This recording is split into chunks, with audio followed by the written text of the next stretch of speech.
Arratsaldeon, muy buenas tardes, gracias por acompañarnos. Quiero que se queden con nosotros en esta segunda parte de este espacio informativo correspondiente a este miércoles 3 de marzo. A ver, ya sé que tienen en mente dos fechas. Semana Santa, que es la primera semana de abril, y el viernes 5 de marzo, que es cuando se reúne el LABI. Yo no sería especialmente optimista en que vayan a cambiar muchas cosas. A ver, cosas pueden cambiar y de forma satisfactoria, pero hasta el punto de decir en Semana Santa vía libre y me puedo ir donde me dé la gana, pues no. O sea, van pensando que eso lo dejen para más adelante, vamos, eso para verano, para verano, y todo en función de cómo vayan las vacunaciones. Mucho hablaremos hoy de vacunaciones. Nuestra principal protagonista de este espacio siempre es la consejera Gochone Sagardui. Hoy le ha tocado comparecer en la Comisión de Salud en el Parlamento Vasco, una sesión que ha dado mucho de sí, porque también ha estado la directora general de Osakidetza y ha hablado de vacunación, ha hablado de los colectivos que se han vacunado, ha analizado los datos epidemiológicos correspondientes a las últimas 24 horas y también a la última semana, pero ha hablado de lo primero que va a ocurrir. Y si el viernes se reúne el LABI, que es lo que en Euskadi nos corresponde, porque es donde van a tomar las decisiones que nos afectan, esta tarde, dentro de nada, escasamente hora y media, se reúne la Comisión Interterritorial. Les recuerdo, la que preside la consejera de Salud, Carolina Darias, con la participación de los representantes de los que mandan en salud en las diferentes comunidades autónomas. De eso ha hablado hoy la consejera, porque encima de la mesa, o al menos en el orden del día, en principio solo hay dos cuestiones: la situación epidemiológica y la actualización de las vacunas, pero es posible que se hable de algo más. Más tarde, en apenas una hora y media, tendrá lugar la Comisión Interterritorial de Salud. En el orden del día solo están previstos dos puntos: situación epidemiológica y actualización de la información sobre vacunas. Es de prever que también se plantee el comenzar a discutir, a comentar sobre posibles medidas para la Semana Santa. Por nuestra parte, seguimos centrados en el aquí y ahora, daudela esan dezakegu. Eskerrik asko eta zuen esanetara. De esta manera terminaba su comparecencia la consejera Gochone Sagardui. Luego recuperaremos algunas de otras intervenciones muy interesantes por otra parte, pero hablamos ahora del que dirige la Comisión Técnica del LABI. Esta comisión sí se reúne mañana, jueves. Esta está formada por técnicos, por expertos, epidemiólogos, microbiólogos, etcétera, etcétera, y la preside, ya saben, Jonan Fernández. Esta no toma decisiones, esta lo que hace es recoge todos los datos, se reúne mañana, los pone aquí en papel y se los entrega al comité asesor, que es el que se reúne el viernes bajo la presidencia del Lehendakari Urkullu. Pero Jonan Fernández, aunque él no decide, sí ha avanzado algunas de las cuestiones que estarán también encima de la mesa y lo que podría pasar en el LABI del viernes. Por ejemplo, sí que ha dicho, no se prevén grandes cambios, pero podría levantarse el confinamiento municipal para poder movernos por toda Vizcaya. Vamos a escuchar la primera parte. A ver, yo creo que, aunque a mí no me corresponda desde luego anticiparme a lo que vaya a decir el LABI el viernes, creo que la situación no da para grandes aventuras. Podríamos hablar de una situación de un cierto impasse. Lo primero es reconocer y afirmar y felicitarnos por la buena evolución que está teniendo en las últimas semanas la situación epidemiológica. Hemos bajado prácticamente 400 puntos en la tasa de incidencia acumulada, de estar en 650 prácticamente o algo más. Ahora estamos en 250, eso es muy importante, está muy bien, pero hay una gran incertidumbre sobre lo que cuál pueda ser la evolución en las próximas 2 o 3 semanas. Si la tasa de incidencia acumulada siguiera bajando durante las 2 o 3 próximas semanas, aunque fuera lentamente, pues esto estaría augurando un escenario, un pronóstico interesante para el futuro inmediato. Pero es que no lo sabemos con seguridad. Entonces no nos podemos arriesgar a plantear grandes aperturas en las medidas que vamos a adoptar con esa incertidumbre. Por lo tanto, yo creo que no hay que esperar grandes cambios ni grandes sorpresas. Mirando al contenido del plan Bizi Berri, pues algún ajuste se va a poder hacer, desde luego, pero no cambios en profundidad. Bien, esto en términos generales, no hay que esperar grandes cambios. Ahora sí es cuando habla expresamente del tema de la movilidad. ¿Es posible que la situación actual pueda modificarse? Estudio seguro, porque según lo que prevé el plan Bizi Berri, tocaría desde luego valorarlo. Esa es una de las medidas que seguro que se va a valorar y que es posible que pueda modificarse. Pero bueno, habrá que ver, como digo, la evolución de los últimos días. Pero viendo cuáles son las previsiones del plan Bizi Berri, cuál es la incertidumbre y cuál es también la ocupación de camas UCI, esa sí que es una medida que puede modularse, pero no muchas más. Bueno, tendremos que esperar. Seguramente mañana jueves alguna filtración más habrá, pero bueno, sí que podemos tener más o menos claro, y ahí va la apuesta al órdago, de que nos vamos a poder mover por toda Vizcaya y poco más. O sea, ¿el toque de queda se va a modificar? Creemos que no. ¿El tema de juntarnos más de 4 personas? Sí, puede ser. Podríamos juntarnos hasta 6 personas. Y como el tema de la hostelería, pues más o menos ya está claro la apertura, después de la sentencia del Tribunal Superior de Justicia del País Vasco, no se prevén en este sentido grandes cambios. Si ustedes coinciden conmigo, ya saben, nos mandan un WhatsApp al teléfono que tenemos para este fin de aquí en Telesiete. Y si están en contra, pues también, y nos explican el porqué. Nos vamos a ir a la Comisión de Salud no para escuchar a la consejera, sino para resumir la intervención muy interesante de la directora general de Osakidetza. Ella es Rosa Pérez, ya ha comparecido también, lo ha hecho esta mañana en la Comisión de Salud, ahí en sede parlamentaria, para explicar cuáles son las prioridades que se ha marcado Osakidetza para el próximo año, partiendo del tema de la pandemia y cómo mejorar, cuál está la situación. Entonces, lo que ha analizado es la estrategia para hacer frente a la pandemia y ha destacado el refuerzo, que considera importante, y nosotros también, de la atención primaria y el establecer un equilibrio entre el sector público y privado, es decir, entre la sanidad pública y la sanidad privada. El sistema vasco de salud siempre se ha caracterizado por mantener un equilibrio entre el sector público y el sector privado, lo que ha permitido dar una respuesta adecuada a las demandas sanitarias de la sociedad vasca. Durante esta legislatura se realizará un esfuerzo importante por aportar estabilidad laboral a Osakidetza mediante la convocatoria de más de 4.000 plazas en el periodo 2020-2024, aplicando nuevos modelos de selección y promoción profesional aprobados en el Parlamento Vasco. Además, daremos impulso a la formación, capacitación y sensibilización de las y los profesionales como agentes activos de la actualización permanente del sistema de salud, independientemente de cuál sea su categoría profesional, nivel asistencial o organización de México. Hemos culminado el Plan para la Igualdad de Mujeres y Hombres 2021-2023 de Osakidetza.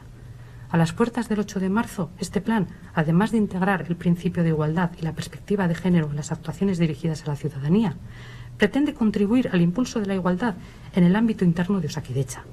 Se compone de 20 ejes y 100 acciones a abordar en 4 años. Entre los principales aspectos que recoge está el de impulsar una mayor presencia de mujeres en cualquier puesto de mando. Vamos con una estrategia de refuerzo aprobada en 2019, que estamos cumplimentando. De las 35 medidas concretas que recoge la estrategia, todas ellas están en marcha. Destacaría el refuerzo de personal que ha tenido este nivel asistencial desde 2019. La atención primaria de Osakidetza contará este año con 196 profesionales más desde la puesta en marcha de la estrategia. hemos creado una nueva subdirección de atención primaria, dependiente de la Dirección de Asistencia Sanitaria de Osakidetza. Con este cambio, la de Osakidetza. La investigación en atención primaria será promocionada en todos los institutos de investigación, como manera de buscar nuevas líneas de investigación de utilidad en nuestro sistema. Lehen mailako arreta indartzeko gure konpromisoa erabatekoa eta zintzoa da. Ez gara zerotek abiatzen, estrategia bat dugu eta hori betetzen ari gara. Langile gehiago ditugu. Azpiegitura modernagoa proba diagnostiko gehiago egiten dira eta gehiago ikertzen da. Hemos previsto modernizar, instalar ascensores en los centros de salud de Gros, Errentería, Zuazo, Derio y Ondarroa. Reformar los centros de salud de Areta, Eibar, Desto, Barconzaga, Cabieces, Vergara, Tolosa, Ordizia, Laudio. Actualizar las instalaciones generales y renovación de equipamientos de las consultas. Buscar nuevas ubicaciones para los centros de salud de Arechavaleta y Casco Viejo de Vitoria-Gasteiz. Son actuaciones concretas que reflejan el compromiso del Departamento y Osakidetza por reforzar este nivel asistencial, de relación y colaboración con el sistema científico, tecnológico y empresarial. También se avanzará en la mayor incorporación de pacientes a los procesos de investigación e innovación. Destaca asimismo el incremento superior al 7% en el ámbito de la investigación e innovación, alcanzando los 21,7 millones de euros. El segundo objetivo es un sistema en I+D+I en salud coordinado y colaborativo, y que también colabore en la equidad entre hombres y mujeres. El uso del euskera, y garantizando el derecho a toda persona de Euskadi a que sea atendida en los 2 idiomas oficiales. Seguiremos apostando por un sistema de salud en verde, comprometido con el medio ambiente, porque incorporar en la gestión sanitaria el factor medioambiental no es solamente cuestión de responsabilidad, también aporta eficiencia y calidad. Por último, trabajaremos en la evaluación y rendición de cuentas, algo importante en un sistema de salud donde todas las miradas cuentan. Atiendo ahora a continuación una petición que nos hacían vía WhatsApp, y es si podemos repetir los colectivos que están siendo vacunados esta semana con la vacuna de AstraZeneca.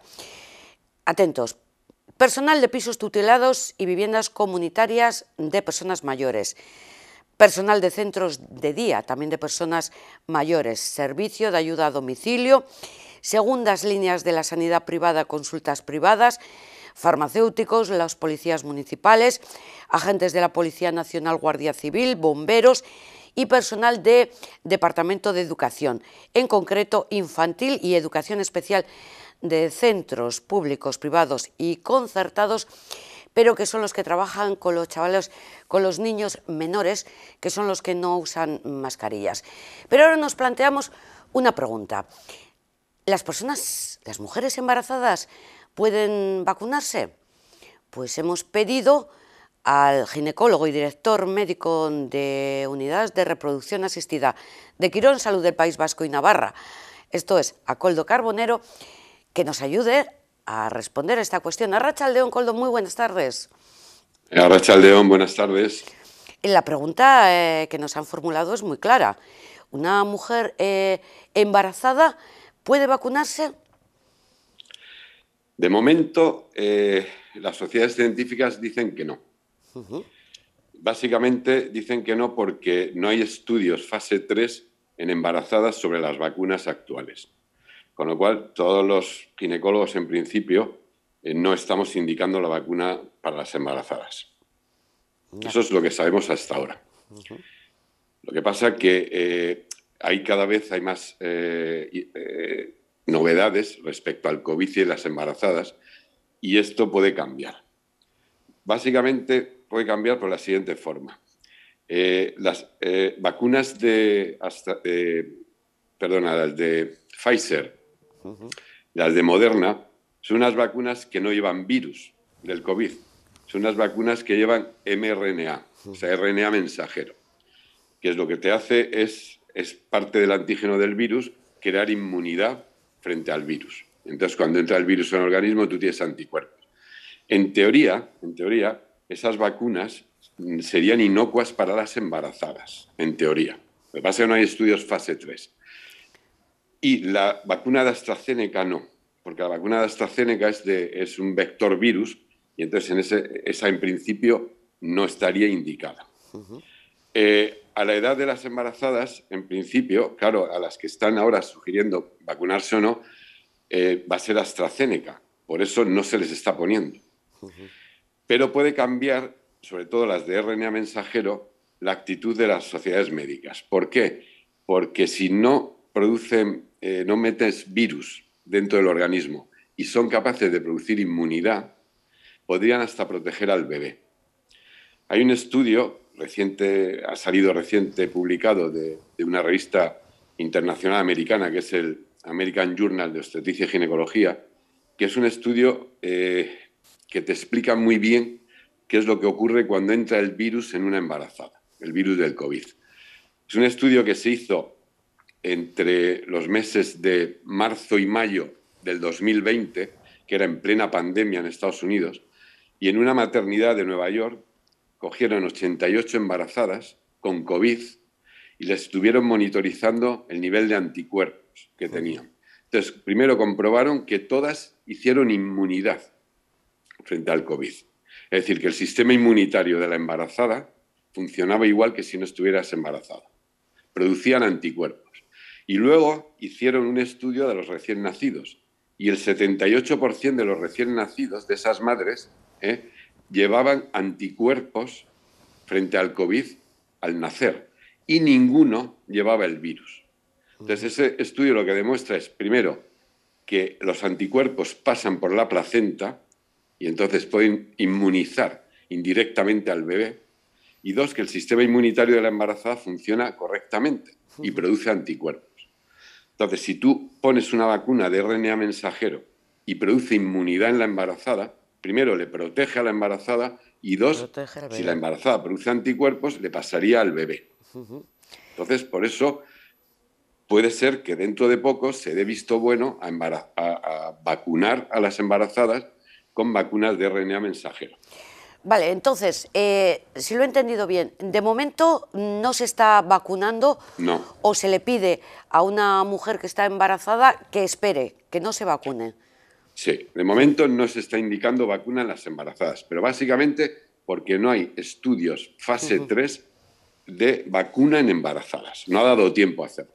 Pero como esto de la COVID-19 es tan cambiante, es dinámico, afortunadamente, y se están haciendo estudios continuamente en función de esas pruebas que se han realizado en Estados Unidos, podría a partir de ese momento, porque yo entiendo también que a una mujer embarazada el estar vacunado le tiene que dar también cierta tranquilidad para evitar contagios. Claro, nosotros ahora, las pacientes que tenemos embarazadas, que tienen profesiones que has ido tú enumerando, como profesoras, policías, etcétera, claro, de entrada las están reclutando para vacunarse, porque entran en profesiones de riesgo. Pero como se pone la vacuna de AstraZeneca en este tipo de población, de momento no se les está indicando vacunar. No tienen tampoco estos colectivos que hemos dado lecturas, o siendo, por ejemplo, personal sanitario de primera línea, que ahí sí que les inyectan Moderna, me parece que era la vacuna. Sí, en sanitarios se está vacunando con Moderna y con Pfizer. Pero en embarazadas no se les ha puesto a ninguna, porque todavía no ha habido datos seguros para poder aconsejarla. Y esto, independientemente de que una mujer embarazada, si coge el virus, siendo, yo no sé si podría haber diferencia, siendo sintomático o asintomático, ¿en qué situación se encuentra, se va a desarrollar ese embarazo? Si es asintomática, en principio pues va a pasar el virus de forma atenuada, pero nosotros profilácticamente le ponemos heparina. Heparina es un anticoagulante, porque la embarazada, uno de los problemas que tiene es que tiene más capacidad de hacer trombosis. Entonces, el virus una de las cosas que hace es producir trombosis. Es decir, que muchas de las muertes que produce el COVID no es por la neumonía, es por problemas tromboembólicos. Y la embarazada tiene más predisposición a hacer problemas tromboembólicos. Entonces, una embarazada asintomática con COVID se le pone 15 días de una profilaxis antitrombótica con heparina. Si fuera sintomática, se le trata exactamente igual que si no estuviera embarazada. Es decir, si requiere cuidados intensivos, etc. Lo que se ha visto también en las embarazadas es que el virus puede afectarles más severamente que al rango de edad que no estuvieran embarazadas. Es decir, por eso hay que extremar la precaución. Las embarazadas deben no coger el COVID. ¿Las incluiríamos, por tanto, dentro del grupo de personas en riesgo? Sí, se le incluye como personas vulnerables. A ver, la embarazada siempre ha sido población vulnerable porque está gestando un bebé y no debe coger ninguna infección viral o bacteriana. Pues el COVID lo mismo, es población vulnerable. Doctor, fíjate, me están haciendo la pregunta del millón, como siempre decimos. Las preguntas de los espectadores mucho más inteligentes.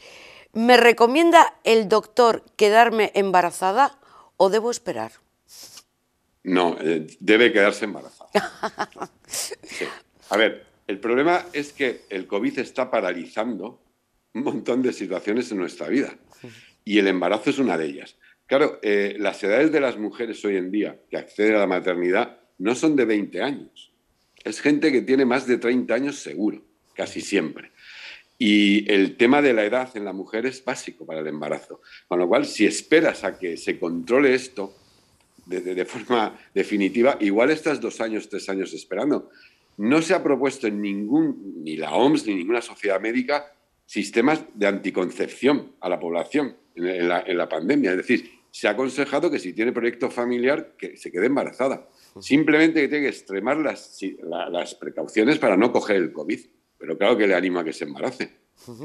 Nosotros en nuestro centro, que trabajamos con parejas estériles, seguimos desde mayo haciendo tratamientos de reproducción, estudios de reproducción y embarazando a las mujeres. Pero ¿se ha notado, doctor, que han acudido menos parejas durante toda esta pandemia? No, han acudido, solo que tienen cierta incertidumbre. Claro, tienen miedo a vivir todo este proceso de estudio y tratamiento en una pandemia. Lógico. Tiene miedo toda la población, pues una paciente que quiere quedarse embarazada tiene más miedo, porque siempre va a proteger al bebé. No, han venido igual, solo que tienen cierta incertidumbre en cuanto a cómo tienen que gestionar todo este proceso. Finalmente, y en función de todas estas novedades, estos estudios y estos cambios, ¿podríamos poner fecha para que cambie la tónica y poder aconsejar a una mujer embarazada que se vacune, al menos que con alguna de las vacunas estas de ARN? Sí. A ver, fecha en concreto no, porque es muy difícil, porque además tiene que ser un consenso a nivel internacional de las sociedades médicas, obstétricas, de la OMS, etc. Pero los estudios que están saliendo últimamente, y ahora se publica mucho más que antes, van a favor de que probablemente sean pacientes que se les indique vacunarse. Lo mismo que a una embarazada se le vacuna de la gripe estacional. Es decir, es población que es un target vacunarle de la gripe estacional. A las embarazadas en el último trimestre les vacunamos de la tosferina. Y les vacunamos de la tosferina no para protegerlas a ellas, básicamente, sino para el bebé. Para que el bebé recién nacido no tenga una tosferina neonatal que puede ser mortal. Pues en ese campo, es decir, de actuación para los dos, para la embarazada y el bebé, por ahí irán los tiros respecto a la vacuna del COVID. Doctor, pues muchísimas gracias por toda esta información. Yo creo que la gente se queda un poco más tranquila a la hora de saber cómo actuar y que en un futuro próximo, como todo lo relacionado con la COVID-19, pues está cambiando. Muchísimas gracias. Nada, muchas gracias a ti. Muy buenas tardes al doctor Koldo Carbonero, como decimos, él es ginecólogo, director médico, unidades de reproducción asistida, en Quirón Salud en el País Vasco y en Navarra. Esta era una de las preguntas que nos formulaban. ¿Qué pasa con las mujeres embarazadas que no entraban en ningún colectivo? Se pueden, bueno, pues de momento la recomendación es que no se vacunen, aunque ya ahí empieza a haber estudios que hablan, como muy bien explicaba él, que al administrar las vacunas se inmuniza no solamente a la madre, sino al futuro bebé, y que el bebé, una vez cuando nace, así lo demuestra, que sale inmunizado. De vacunas seguimos hablando. La consejera ha hecho un repaso del proceso de vacunación en Euskadi. Yo les he dado algunos de los colectivos que se están vacunando, ella lo que ha hecho, y atenta, porque habla de las vacunas que se han recibido, 8.000 de Moderna, la mitad de las que estaban previstas, 29.000 de Pfizer, algo más de lo que estaba prevista, y ayer 16.900 de AstraZeneca, pero ojito, porque ya el laboratorio de AstraZeneca ha anunciado que podría tener problemas de producción. En cuanto a la vacunación, empezaré por el suministro de vacunas para esta semana. El viernes llegaron las de Moderna que se nos anunciaron, 8.000. Eran para la semana pasada y efectivamente eran la mitad de las previstas originalmente. De Pfizer llegaron el lunes 29.000, algo más de las previstas. De AstraZeneca llegaron ayer 16.900 dosis. Esta vacuna está empezando a generar gran incertidumbre porque su suministro no es constante ni seguro. La semana pasada supimos que AstraZeneca va a tener problemas de suministro que se nos compensarían a lo largo del mes de marzo y que durante los meses de abril, mayo y junio solo suministrará la mitad de las vacunas comprometidas con la Unión Europea. En estas circunstancias es difícil planificar más allá de una semana y, sobre todo, es difícil gestionar la posible reserva que garantice las segundas dosis cuando corresponda. Bien es cierto que el prolongado tiempo que se establece entre la administración de la primera y la segunda dosis, entre 10 y 12 semanas, para la vacuna de AstraZeneca, permite prever que posibles roturas de suministro puedan ser corregidas con suficiente tiempo como para garantizar la segunda dosis sin la necesidad de contar con un stock de 10 semanas. En este sentido, es nuestra intención establecer un stock máximo de 3 semanas, por lo que durante las próximas 6 semanas continuaremos con la administración de la vacuna AstraZeneca en la totalidad de dosis que vayamos recibiendo. A pesar de las incertidumbres que les he descrito, se está vacunando según la planificación prevista y que ya les expliqué la semana pasada, vacunación con Pfizer y Moderna por un lado y vacunación con AstraZeneca por otro. A fecha de hoy, la vacunación con Pfizer y Moderna ha cumplido su objetivo prioritario, las personas más vulnerables y las personas más expuestas. Bien, proceso de vacunación, número de vacunas recibidas y cuáles son los colectivos en los que se está administrando ya la vacuna y algunos de ellos que ya se empiezan a dar por finalizados. Pero hay un colectivo y es el de las cuidadoras a domicilio. ¿Qué pasa con ellas? ¿Se les está vacunando? ¿Se está administrando la vacuna y en general en todas las comunidades? Hay una plataforma, se llama Yuppies, y ha elaborado un estudio encuesta en el que habla de la vacunación a este colectivo, el de las cuidadoras a domicilio, su positividad o aceptación a la vacuna, que es algo que reclaman. Vamos a conocer los pormenores de este estudio y lo vamos a hacer con Elena Tiborcio, que es account manager de esta plataforma de Yuppies. Arratsaldeon, muy buenas tardes, Elena. Hola, buenas tardes, ¿qué tal? Muy bien, ¿qué tal vosotros por allí? ¿Dónde estáis? Bien, bien. En Madrid, ¿no? Pues sí, todo bien. Bueno, cuéntanos un poquito. Habéis hecho una encuesta en este colectivo, que es el de las cuidadoras en el hogar, ¿verdad? Sí, te comento, en este caso nosotros uno de los servicios que ofrecen las personas que se registran en la plataforma es el de cuidado de personas mayores o dependientes. Por ello quisimos conocer también a este colectivo que quizá dentro de los perfiles que tenemos es el que menos conocíamos hasta ahora y efectivamente veíamos cómo ven que a pesar de que, como comentabais, se están empezando ya a vacunar a las personas mayores, en muchas comunidades todavía no se está vacunando a su vez a esos cuidadores que en caso de estar enfermos o sin vacunar, van a suponer un perjuicio para esas personas mayores que se van a encontrar solas en casa, con lo cual solo hemos visto que actualmente, según los últimos datos, solo 2 o 3 comunidades autónomas están llevándolo a cabo conjuntamente. Y si te voy a comentar algún dato del estudio, en este caso, casi el 80% nos decían que es fundamental que se les vacune ya junto a estas personas mayores. Por otro lado, también la valoración de su colectivo, que creen que, dada la situación, dado todo lo que ha sucedido, no se les valora lo suficiente. Piden, demandan todo tipo de cosas, pues desde una mayor mejora salarial, una mejor atención también por parte de las comunidades autónomas para introducirlos en estos planes de una manera más equitativa. Y igualmente creen que si, por supuesto, se les diera la posibilidad, como se está haciendo ya en alguna comunidad, de vacunarse junto a esas personas mayores, por supuesto que lo harían, se muestran totalmente a favor de ello. ¿A cuántas personas habéis encuestado? Y yo no sé si se ven eso, diferencias a la hora de responder entre una comunidad y otra. Pues no hemos encontrado grandes diferencias. Lo que sí hemos visto es, sobre todo, mayoría en cuanto al sí, tanto en valores mucho más altos o valores medios, pero es mínimo el porcentaje de personas que, a pesar de algunas dudas que puedan tener, piensan en esa persona mayor que está con ellos y piensan en ellos mismos. Por comunidades autónomas sí que te puedo comentar que no ha habido grandes diferencias. Comentabas que se consideran poco reconocidas. ¿Es un colectivo laboral que no está valorado por la sociedad?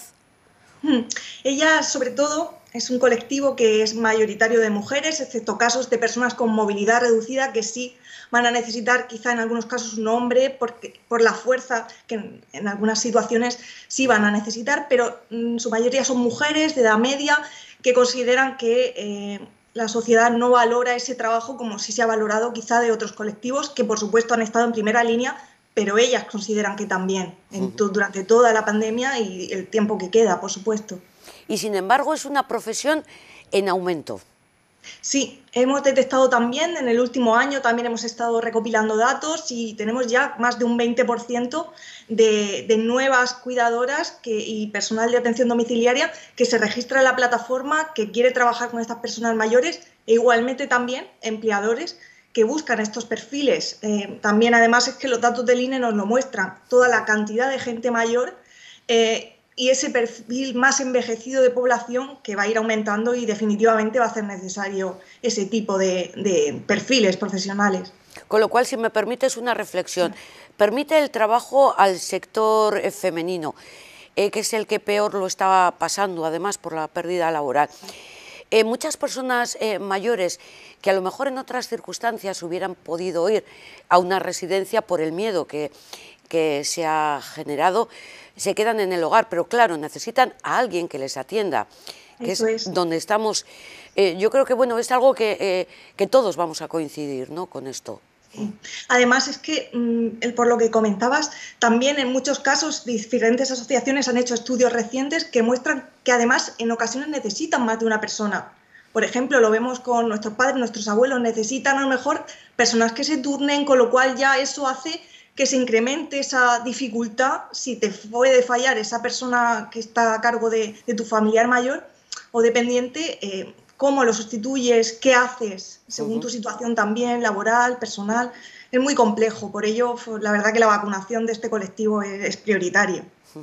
¿Cuáles son las preguntas que formulabais en este estudio, en esta encuesta?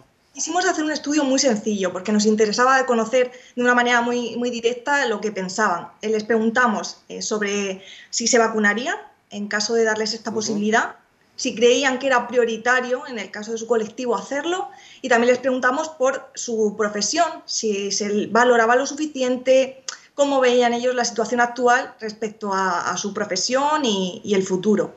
Y nos comentaron eso, que aún queda mucho para ponerla en valor. Pues se me está ocurriendo que dentro de las personas cuidadoras hay veces que no son profesionales, que incluso son familiares.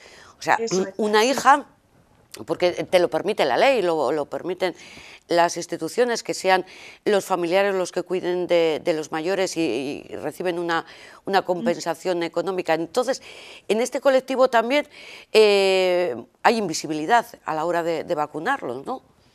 Totalmente de acuerdo, porque además recogíamos en este trabajo un estudio que había hecho la Asociación de Directores y Gerentes en Servicios Sociales y demandaban eso, esa cantidad de familiares que se encuentran cuidando a esa persona mayor que no son reconocidos y en realidad están haciendo un trabajo porque es un esfuerzo diario con personas muy mayores o con una dependencia muy alta. Con lo cual también esa falta de reconocimiento y de inclusión a todos esos familiares mayores. Y esas, incluso a veces el propio matrimonio, uno de ellos, es el que se encarga de una persona con Alzheimer, con algún tipo de dolencia que requiere unos cuidados diarios y se entrega por completo y se encuentra también en una situación muy grave porque depende de sí mismo para poder cuidar a esa persona. Con lo cual la vacunación también se demanda en estos colectivos también por asociaciones, por supuesto. Bueno, como sabes, Elena, aquí por lo menos en Euskadi, el colectivo de asistentes domiciliares está ya en proceso de vacunación de la AstraZeneca, con lo cual nos quedamos como más tranquilos y más a gustito, ¿no? Sí, a ver si se extiende a todas las comunidades autónomas y ojalá pronto. Cuéntanos un poquito, esta plataforma Yupis, que la tenéis especializada en el tema de la asistencia domiciliaria, ¿habéis notado incremento de trabajo durante toda esta epidemia? Sí, mira, además tuvimos, claro, por supuesto también quisimos en su momento, cuando todo el problema sanitario en su momento inicial, aportar algo también y muchos de los cuidadores que se registran libremente quisieron estar como voluntarios simplemente, ayudar tanto cuidado de niños, sobre todo también hacían mucha asistencia telemáticamente, online, ayudar a niños con las clases o jugando simplemente con ellos o controlándolos un poco y se ofrecían incluso hacer recados, todo ello de manera voluntaria y ahora pasando meses de la pandemia, sí que han vuelto a su rutina habitual, que es ofrecer cuidados o de cuidado de niños o de mascotas, personas mayores como comentábamos o dependientes y también clases particulares. Son los perfiles con los que contamos en la plataforma. Una pregunta que no aparece en el estudio, por ejemplo, pero si la persona a la que cuida, porque es personas mayores y dependientes, si esa persona ha cogido positivo, ¿qué pasa con su cuidador o cuidadora? Claro, es que en estos casos ocurre como nos pasaría a cualquiera. Claro, tiene que haber un aislamiento también de esa persona, tanto si tiene un resultado finalmente positivo como negativo, tiene que haber un aislamiento de 10 días, con lo cual es que son más de 10 días sin saber qué va a ocurrir, qué va a pasar y esa persona mayor o dependiente, la familia o el contexto en el que esté, tiene que buscar una solución de manera prioritaria y ese es desde luego uno de los mayores problemas a los que se enfrentan actualmente. Que seguramente que muchas personas que nos estén viendo se han visto en esta tesitura, que Seguro. tenían quizás a sus aitas o aitites con una persona cuidadora y de repente han dado positivo. Claro, lo que dices, pero te tienes que confinar y además aislarte. Claro, son las dos cosas, con lo cual se complica todo. Aísla a esa persona mayor, pero asístela a la vez a alguien de la familia y sin entrar en contacto y a la vez mantén al cuidador o al familiar separado, con lo cual pues, es una complejidad enorme, desde luego. Cuando sobre todo si se tienen menos recursos, menos posibilidades, menos familia, todo se vuelve mucho más difícil. Efectivamente, así que cuidadín, que de esta ya estamos saliendo, así que nada de contagiarse durante estos días. Elena, muchísimas gracias por esta información, un beso muy fuerte desde aquí. Otro beso, un abrazo, hasta luego. Un abrazo para Elena Tiburcio, hablándonos del colectivo de asistentes de la asistencia a domicilio, que reclaman vacunarse y estar incluidos en los grupos que se procede a la vacunación, al menos aquí en Euskadi, y poquito a poco ya están recibiendo AstraZeneca. Última de las intervenciones relacionadas con la vacuna. Finalizado, colectivo de residencias. Por lo tanto, el número de contagios en residencias, 0, estupendo. En Osakidecha, los de primera línea ya han recibido en su mayoría la segunda dosis y más de 100 dosis se han administrado ya a colectivos como el del transporte de ambulancias, Cruz Roja, la DIA. Tenemos finalizada o estará prácticamente finalizada a lo largo de esta semana la vacunación con Pfizer en los siguientes colectivos: residencias de personas mayores y residencias de personas con discapacidad, tanto las personas residentes como las personas trabajadoras. Ya saben que los retrasos que concluyen, según la estimación, a principios de la próxima semana. Personal de Osakidetza de primera línea, esta semana se completará el conjunto de la organización en primera dosis, personas de más de 100 años, primera línea de sanidad privada, servicio de transporte sanitario, Cruz Roja y DIA. Está avanzada pero no terminada la vacunación en primera dosis de personas mayores y personas discapacitadas residentes en pisos tutelados y viviendas comunitarias, personas usuarias de los centros de día, además del personal que vacunamos con AstraZeneca, que ejercen su tarea en consultas privadas no contempladas dentro de las clínicas.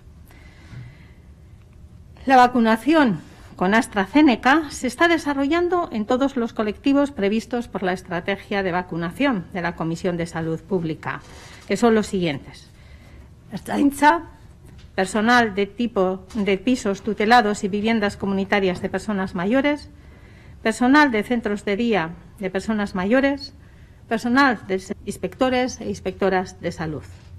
Recordemos que todas las personas de estos colectivos vacunadas con AstraZeneca son de 55 o menos años, siguiendo la indicación establecida para esta vacuna por su ficha técnica.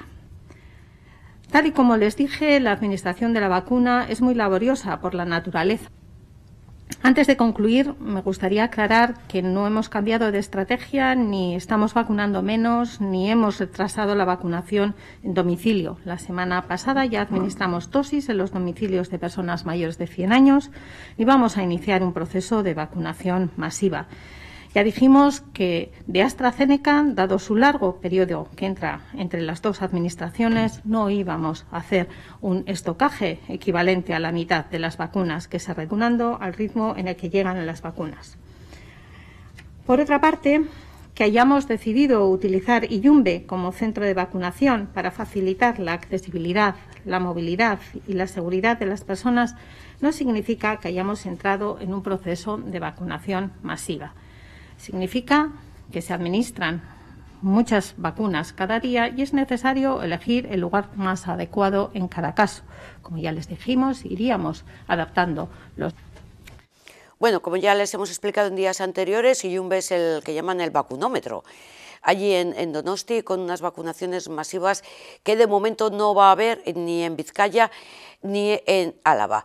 Repetimos, el viernes día 5 habrá reunión del Consejo Asesor del AVE y dictaminarán las nuevas medidas si se flexibilizan y nos permiten, como todo apunta, una movilidad más amplia, al menos de todo el territorio de Vizcaya. A mí me da igual porque yo para el domingo ya tengo plan. Porque, y les animo desde aquí, me voy a ir al Teatro Baracaldo, donde hay el estreno en Euskadi de la obra de teatro, en palabras de yo, Mujercitas, una producción del Teatro Español de Madrid, basada en la clásica, en la novela del mismo título, Mujercitas, y con una protagonista que es una actriz baracaldesa y que es María Pizarro. Arratsaldeon, María, muy buenas tardes. Arratsaldeon, ¿qué tal? Muy bien, no sé, ¿estás ya aquí en Baracaldo? ¿Ya has venido o no? No, ahora estoy en Madrid, estoy en mi casa de Madrid. Claro, porque es que serás baracaldesa, pero y ahora queremos saber, por tu formación también has tenido que ir a Madrid. Allí creo que te has seguido formando en teatro, en danza. Cuéntanos, María. Sí, o sea, yo estudié en Baracaldo, en la Bizkai Concerti Casteguía, en la Bai. Yo estudié allí 2 años, así que mi formación empezó realmente en Baracaldo y luego me fui a Madrid para seguir mis estudios de teatro, de danza y bueno, un poco también para ir ampliando, para buscar un poco mi recorrido y un poco eso también. Me imagino que allí es donde te pusiste en contacto con el Teatro Español de Madrid, que es la productora de esta obra que traéis a Baracaldo. Sí, bueno, yo me enteré, yo por mi representante me dijo que había, bueno, me llamaron para hacer la prueba para el personaje de Joe de Mujercitas para el Teatro Español y eso fue hace ya 2 años. Hice la prueba y me llamaron y me dijeron, bueno, que vas a ser Joe. Y fue como, ¡guau! Increíble. Es que además eres la gran protagonista y es el perfil de las hijas el más atractivo, el más arriesgado, el que tiene más carácter. No sé si podemos ponerle algún otro epíteto.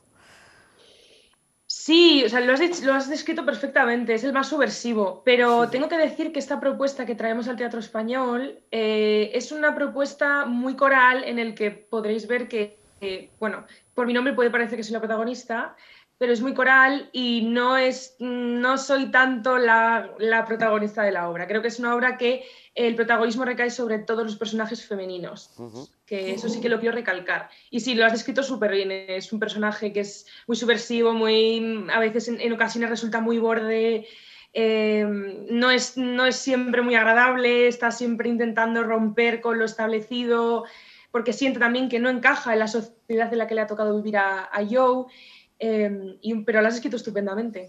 ¿Te defines con el papel de Joe, María?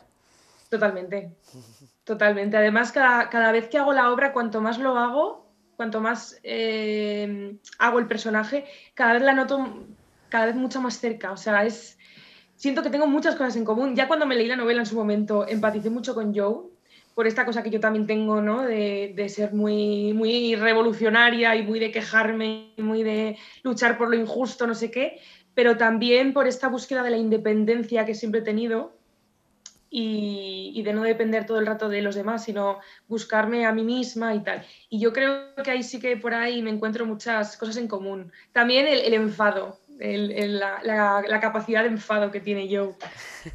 Y en puertas que estamos del 8 de marzo con las reivindicaciones del Día de la Mujer, es el personaje de la novela, de la obra que vais a representar, que más protagonismo, o sea, tiene en relación a esta fecha, ¿no?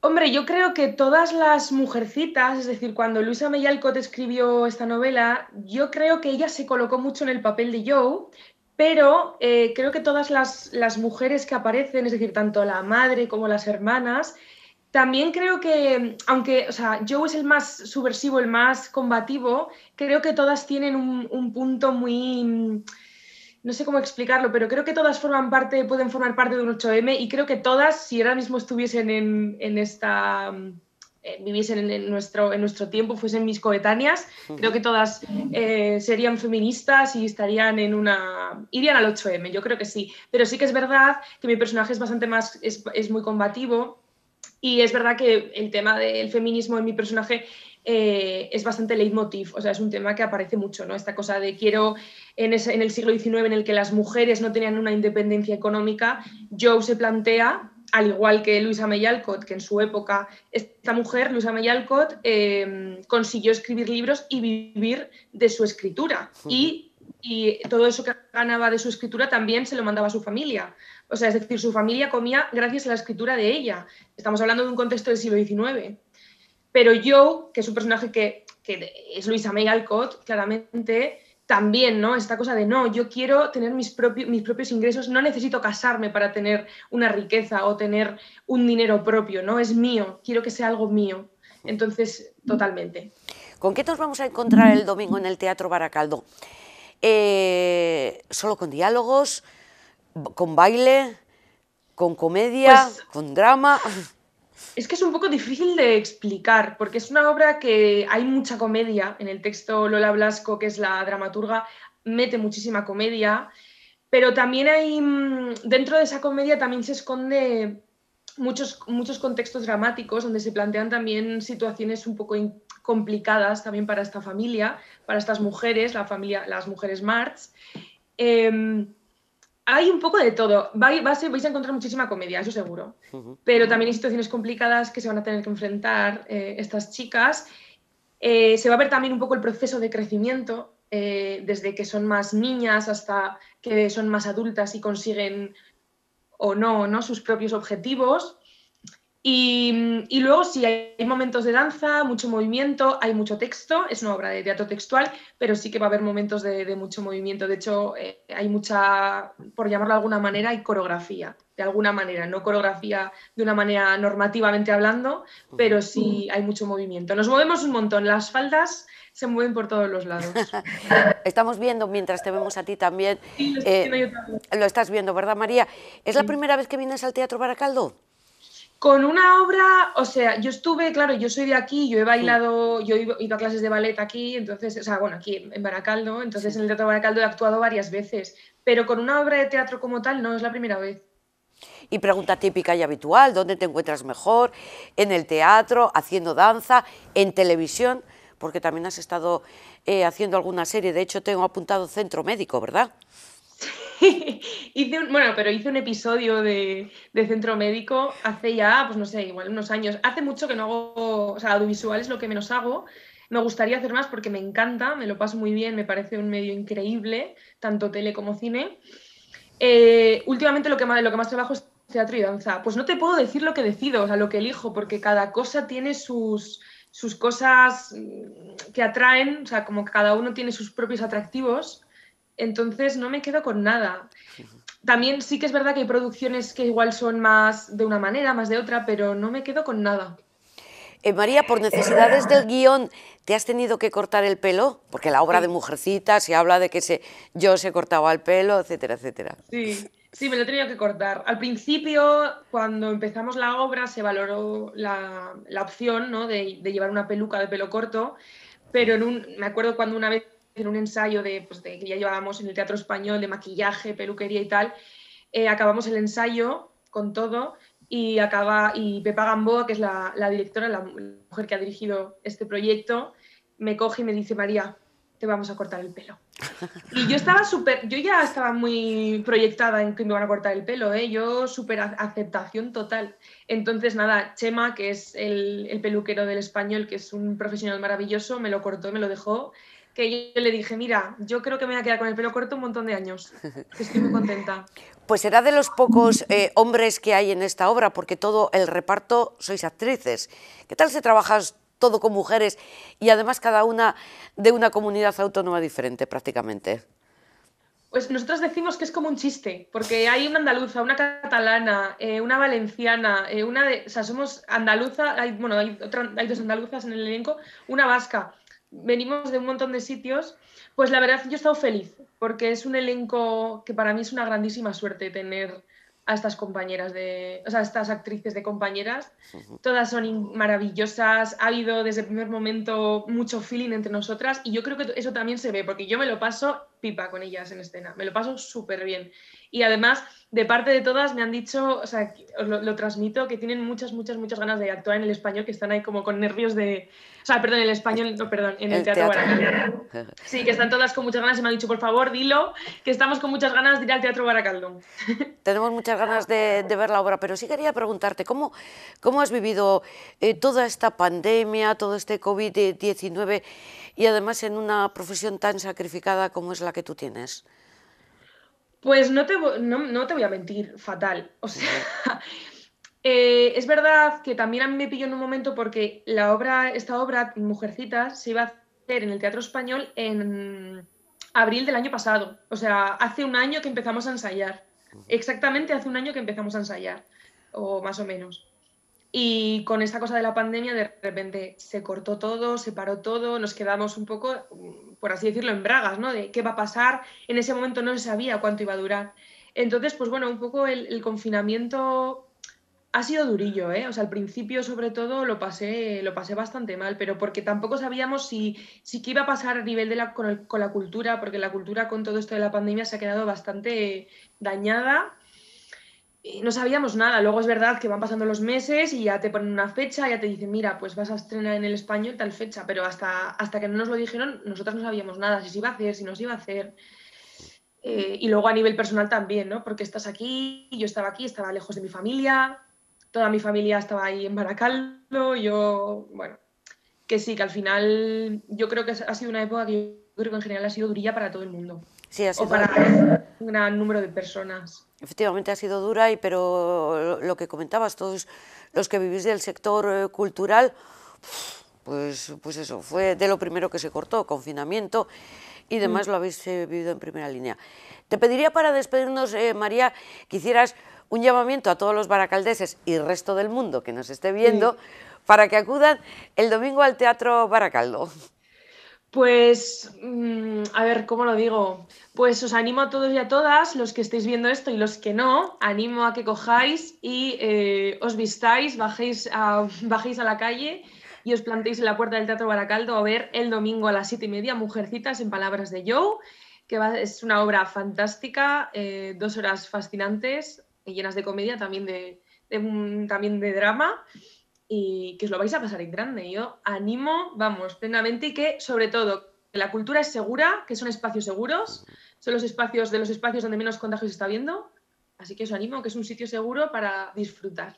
Pues nada, tenemos una cita cultural muy, muy interesante en el Teatro Baracaldo y además ya con nuestra amiga, con María Pizarro ahí este domingo. Muchísima suerte. Tenemos ganas Muchas gracias. De que vuelvas con esta o con cualquier otra obra o con danza. Yo encantada, yo quiero volver con todo lo que sea. El Teatro Baracaldo siempre será mi casa. Pues con las puertas abiertas y con el corazón abierto también. Un beso muy fuerte, María. Muchísima suerte. Adiós. Adiós. María Pizarro, actriz de esta, bueno, para mí, protagonista, actriz principal, en palabras de Yo, Mujercitas, en el Teatro Baracaldo, este domingo a las 7:30 de la tarde. Hemos estado muchísimo tiempo sin poder ver en vivo y en directo, de acudir al teatro. Yo creo que es el momento de ir recuperando poco a poco pues todas estas tradiciones, y si son culturales además, mejor que mejor, y si es aquí en nuestras instalaciones en el Teatro Baracaldo, pues mejor que mejor, y si es con actrices como este caso de Baracaldo, que es el de María Pizarro, ya la han visto, encantadora, pues mejor que mejor. Así que no quiero ser pesada, no se lo voy a repetir, que quiero verles a todos allí el domingo. Venga, últimos datos, tenemos que seguir hablando de salud. Antes de resumirlo yo, vamos a escuchar a la consejera cómo los da. A lo largo del día de ayer, 8.213 test, de los que 340 fueron positivos. En Euskadi se realizaron ayer 8.213 pruebas diagnósticas y de ellas 340 con resultado positivo. Analizando los datos por territorios, hay 66 positivos en Áraba, 174 en Vizcaya, 93 en Guipúzcoa y 7 de otras procedencias. El descenso de la tasa de incidencia acumulada en 14 días se ha moderado de forma ostensible. En este momento es de 243,85 casos por 100.000 habitantes. De hecho, el valor del índice de reproducción se mantiene invariable toda la semana en torno al mismo valor. Hoy es de 0,88. Tenemos que ser conscientes de que nuestra tasa de incidencia es aún muy alta. De hecho, el objetivo es llegar a los 60 casos por 100.000 habitantes. Hay que continuar manteniendo las medidas de precaución para parar la propagación del virus. Además, aunque se sigue reduciendo el número de ingresos en UCI y en planta, seguimos en un escenario 3 de ocupación en el plan de contingencia de las UCI. Los pacientes en UCI hoy son 6 menos que hace una semana y la media de los últimos 7 días de los ingresos en planta es de 43, frente a los 80 aproximadamente que se produjeron hace un mes. Al día de hoy tenemos 267 personas COVID positivas ingresadas en planta de Osakidetza y 126 en las unidades de cuidados intensivos. Pensamos que la evolución puede mantenerse en una tendencia a la baja, que las subidas puntuales pueden corresponder a cambios puntuales y esperamos continuar bajando lentamente durante el mes de marzo, si bien esto está directamente condicionado a la tasa de incidencia acumulada y ésta se mantenga en valores no superiores a los actuales, en el entorno de 200. Por último, quisiera destacar que hoy el boletín semanal recoge que la pasada semana fallecieron por COVID 51 personas. Un recuerdo especial para todas y cada una de ellas, así como para sus familias. Efectivamente, por este dato luctuoso, el de las 51 personas que han fallecido en esta última semana por COVID, comenzamos también este repaso de los datos en el que nos vamos a apoyar con nuestra habitual tabla. 8.213 test, 340 positivos, 66 en Álava, 174 en Vizcaya y 93 en Guipúzcoa. La tasa de positividad se reduce al 4,1% y la tasa de incidencia acumulada está en 243,85. En los hospitales ingresaron por COVID ayer 45 personas en planta y en las UCIs hay actualmente 126 personas con COVID. ¿Y qué pasa en nuestros municipios? Pues una situación similar, por no decir igual, a la que les dábamos cuenta ayer. Continúa en el nivel rojo de máximo riesgo la localidad de Derio, con 6 positivos, al igual que Santurchi en lo que a nuestros municipios se refiere, que continúa en rojo. Bilbao acumula 58 nuevos casos COVID, 17 Baracaldo, Sestao 6, Portugalete 7, como les decimos, Santurchi en rojo 2 más, al igual que Trapagarán y Ortuella, 1 más en Abanto, los mismos que en Musquis, ninguno en Ciervena ni tampoco en Erandio, 2 en Leioa y 18 en Guecho.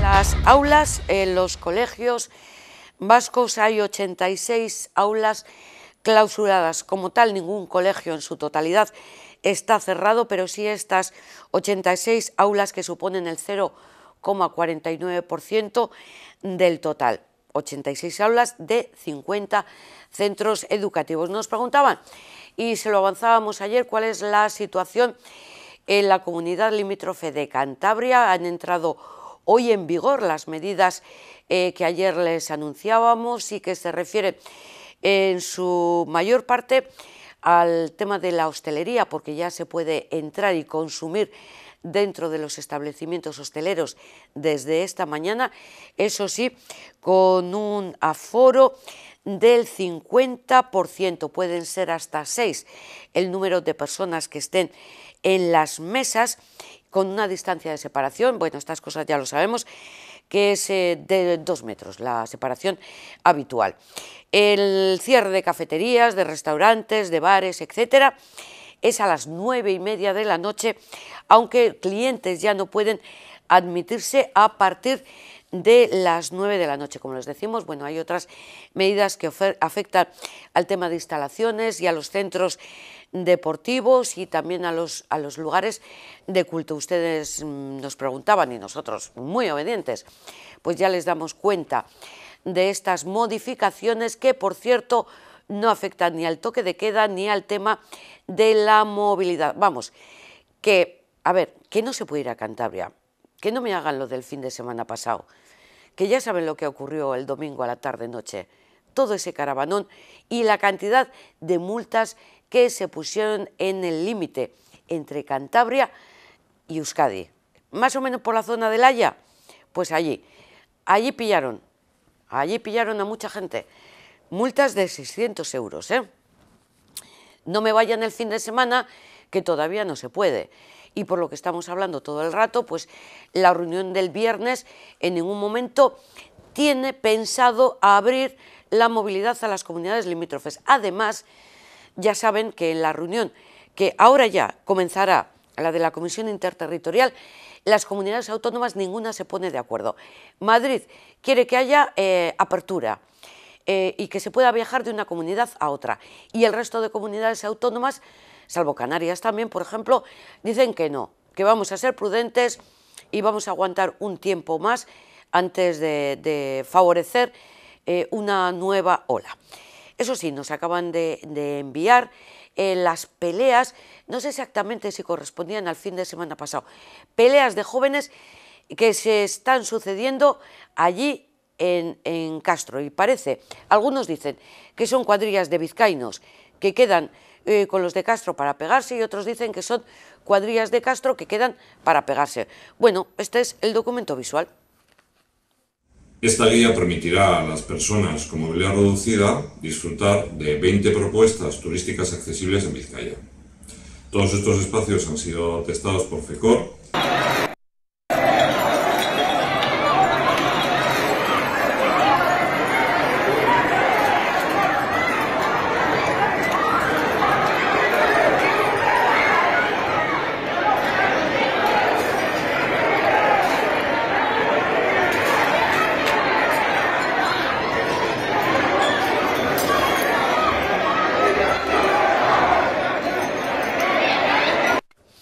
Bueno, está grabado con un móvil y desde el piso, desde no sabemos qué altura, la pelea que tiene lugar allí en Castro. Y lo que estaban viviendo al principio es una guía, la explicación de una guía que ha editado FECOR. Hablábamos esta semana con ellos, con la Federación de los Representantes de Personas con Discapacidad Física y Orgánica, pues ha editado una guía con 20 propuestas turísticas accesibles de Vizcaya destinadas a personas con movilidad reducida. Javi Cueva, que es el responsable del área de ocio de FECOR, lo explica. Esta guía permitirá a las personas con movilidad reducida disfrutar de 20 propuestas turísticas accesibles en Vizcaya. Todos estos espacios han sido testados por FECOR y sus personas usuarias. Con esta iniciativa queremos que las personas con problemas de movilidad sepan en qué lugares de nuestro territorio podrán disfrutar de una experiencia cultural grata, positiva y segura.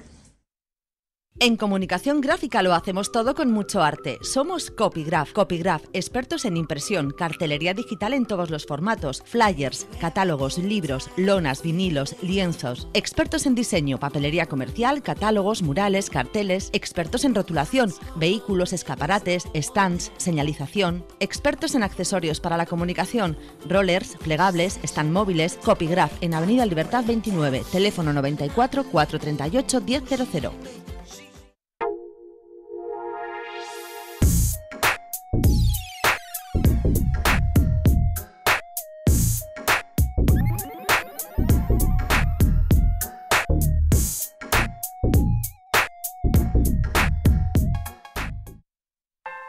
En Teringel Belleza llevamos más de 40 años preocupándonos por tu imagen. Siempre de forma personal, con tratamientos individuales y con un diagnóstico a tu medida para conseguir un resultado único. Pide tu cita gratuita. En Teringel Belleza te esperamos. Ven a visitar la completa exposición de muebles Eguzquiaguirre y déjate fascinar por su amplia selección, tanto en mueble clásico como moderno, ajustado a tus necesidades y a las de tu hogar para que les des el toque de elegancia y comodidad que siempre deseaste. Ven a Muebles Eguzquiaguirre por su variedad de modelos y por sus precios, y verás que amueblar tu hogar no cuesta tanto. Nos vamos ahora hasta la localidad de Sopela, porque allí su alcalde Josu Landaluce y también la concejala de Acción Social, Mujer e Igualdad, que es Teresa Fernández, han presentado una campaña. La campaña lleva por lema "Se trata simplemente de un derecho, la igualdad". Es una campaña que se enmarca dentro del Día Internacional de la Mujer.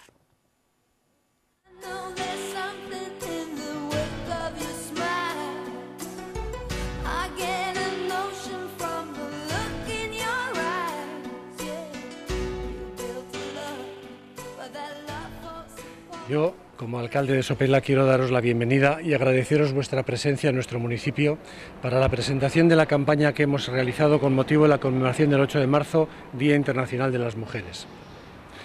Por motivos obvios y ante la situación de pandemia que lamentablemente estamos padeciendo, hemos tratado de encontrar recursos diferentes para hacernos eco de la necesidad de reivindicación del derecho a la igualdad. Necesitamos continuar en la senda iniciada por tantos años de lucha por parte de las mujeres en pro de la consecución de un derecho fundamental.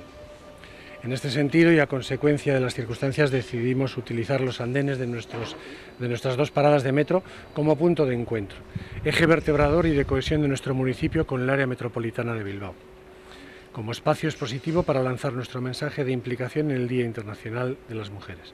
Asimismo, las paradas de Bizkaibus de los núcleos de Larrabasterra y Sopela Centro servirán para reforzar la presencia y la difusión de la campaña que busca provocar el interés y la sensibilización desde lo local a lo universal, para continuar avanzando y conquistando los necesarios espacios de igualdad.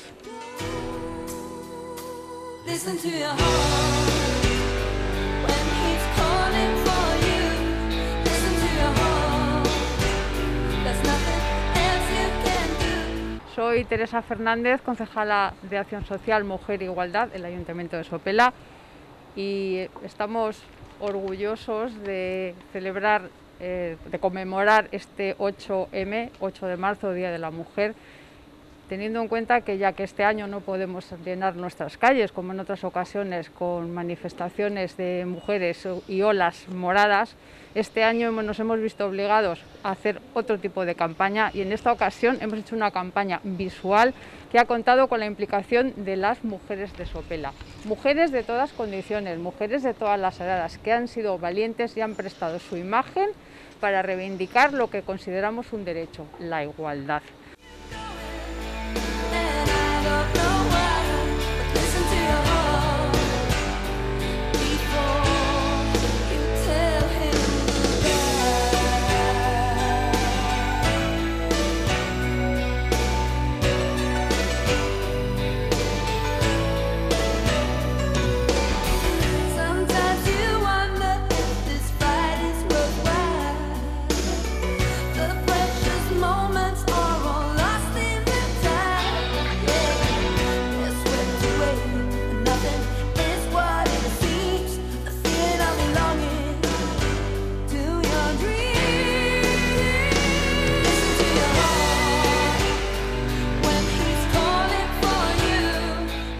La campaña se enmarca dentro de la campaña de la ONU, Cuidados en Igualdad, el papel de las mujeres durante la pandemia y la crisis global de los cuidados.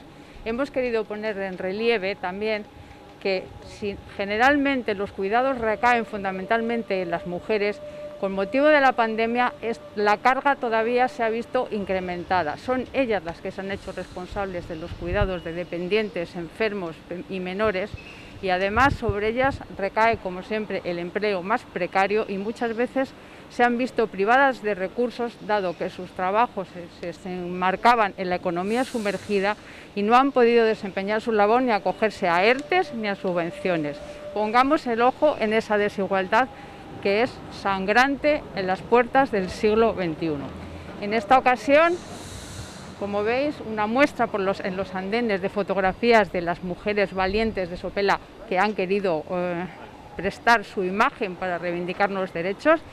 Como veréis, las fotos son preciosas y elocuentes, y esta exposición fotográfica se complementa con un vídeo que se colgará en las redes sociales, donde se prestan testimonios de todas y todos. También quiero poner de relevancia que las fotografías y el vídeo han sido realizados por 2 mujeres emprendedoras de Sopela, para no olvidarme.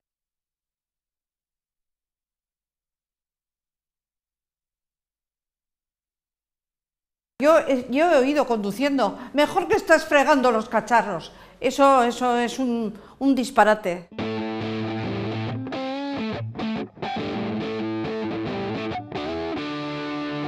Con el COVID todo se ha paralizado también un poco, ¿no? A las mujeres igual hemos tenido un pequeño retroceso también. Pues es verdad que es difícil trabajar a la vez que estar conciliando los horarios y todo el tema de los niños. Colaboran, pero nunca es al 50%.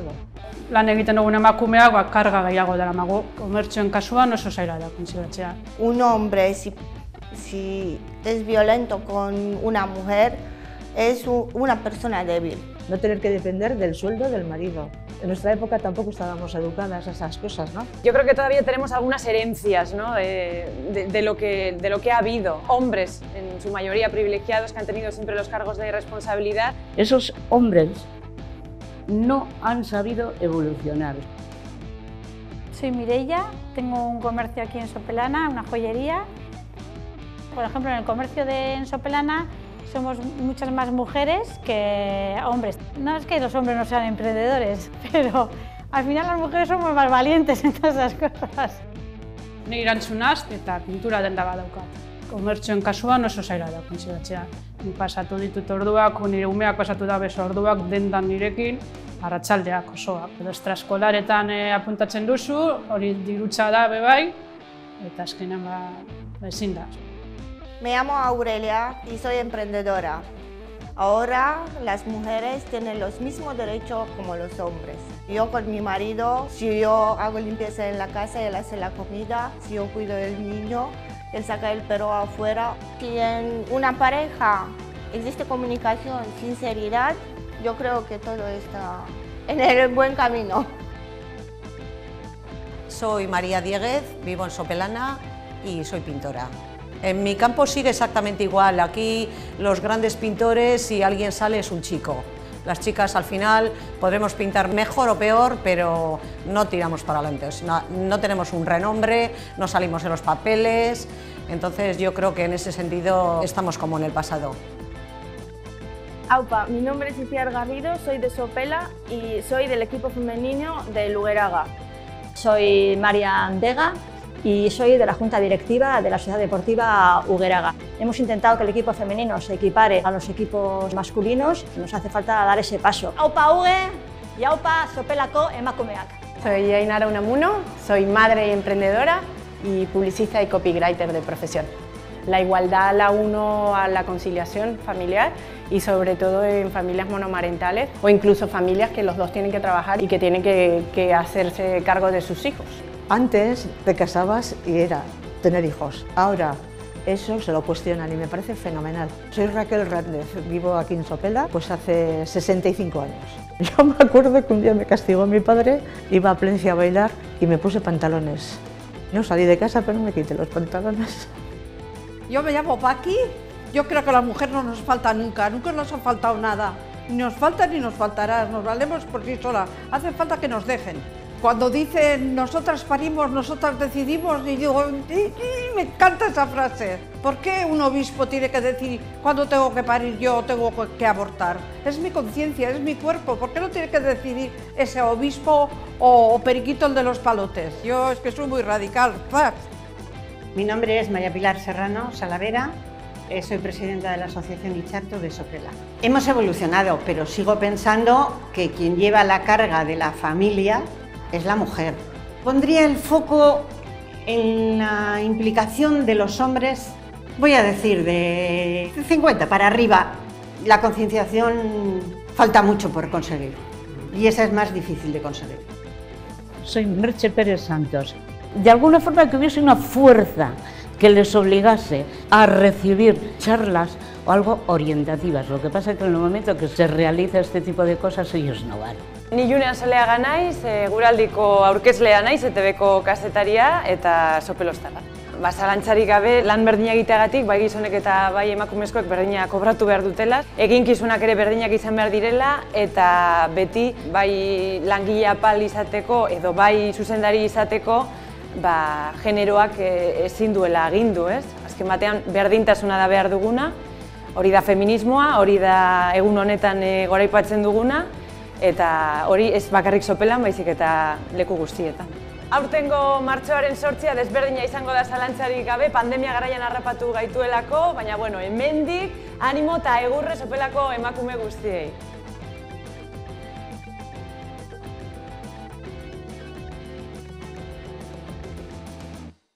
No olvidemos que la igualdad es un derecho y por eso desde el Ayuntamiento de Sopela luchamos. Gracias. Desde el Ayuntamiento de Sopela, desde todos los ayuntamientos y en definitiva todas las mujeres y todo ello enmarcado en la celebración el 8 de marzo del Día Internacional de la Mujer. Solo se lo avanzo. A ver, entre 1519 y 1522, o sea, ya en la prehistoria, la expedición de Magallanes Elcano se adentró por mares desconocidos en busca de una vía de navegación hacia el oeste, hacia las Islas Molucas, las Islas de las Especias. En este entorno se ha celebrado una interesantísima charla en el marco de Vizcaínos en la primera vuelta al mundo. Solamente les vamos a poder ofrecer un pequeño resumen de esta charla, pero ya les avisaremos cuando lo ofreceremos en su integridad, porque es que no tiene desperdicio. Y no solamente hablan del Cano, ¿eh?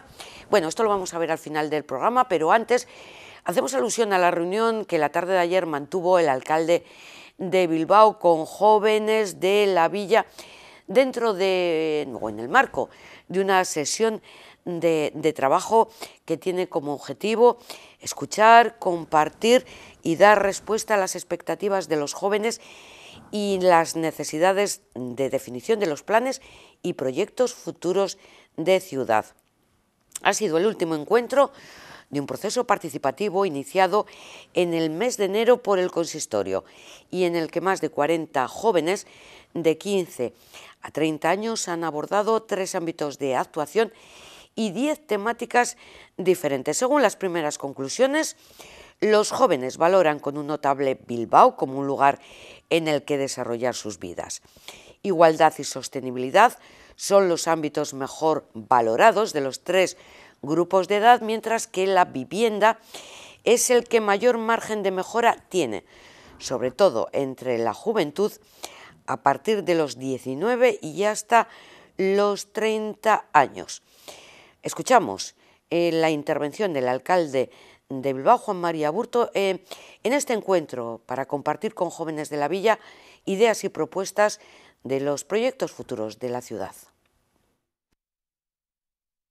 No hay nada todavía como el contacto presencial, pero bueno, en estos momentos tan complicados las nuevas tecnologías nos ayudan, pero que nos ayuden solo en estos momentos, que no se convierta en algo permanente entre nosotros, que recuperemos cuanto antes, cuando podamos, que recuperemos la relación directa, la relación personal. No hay nada todavía que se haya inventado como la relación personal, o yo por lo menos así lo veo, ¿no?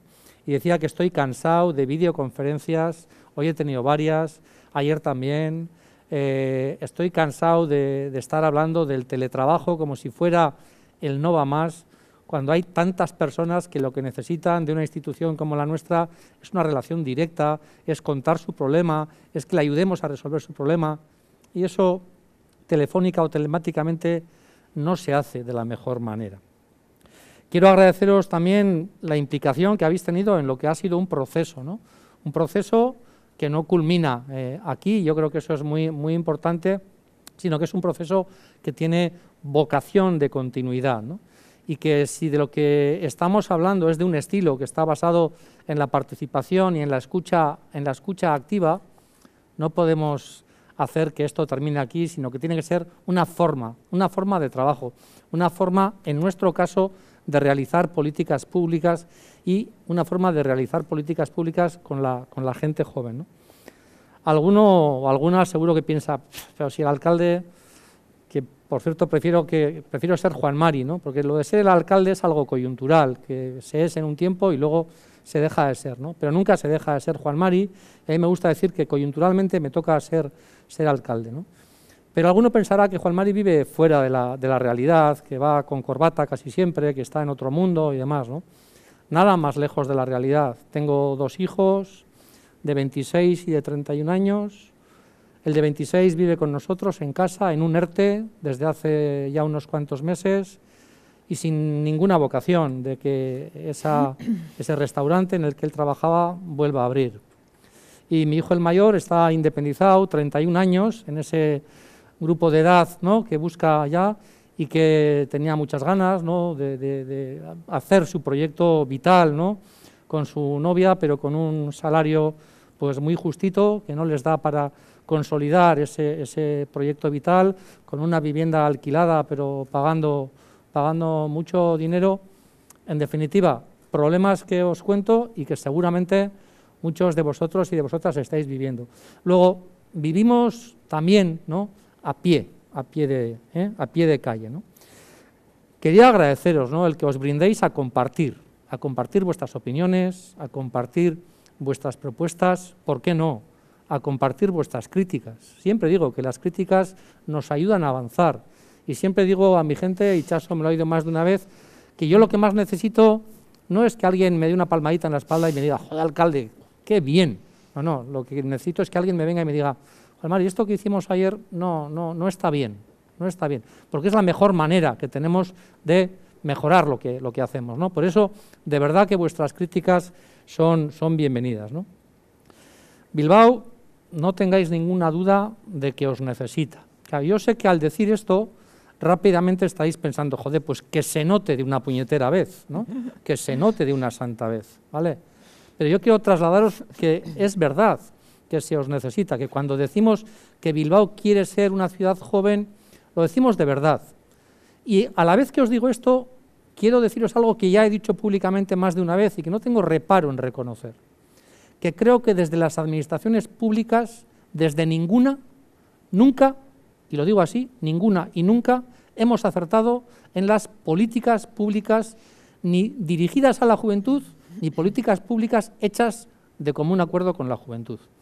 Y creo que esto, que es una mala noticia, a la vez es un elemento que nos debe hacer pensar que a nada que hagamos algo, tenemos la posibilidad de mejorar y de hacer las cosas un poco mejor y de abrir nuevos espacios, de abrir nuevas formas de hacer las cosas.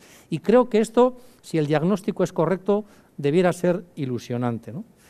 Es verdad que estamos en una época muy difícil, que el COVID lo impregna todo, que en cualquier momento que hablemos de cualquier cosa estamos hablando de esta pandemia, ¿no? No es fácil ser joven en esta pandemia.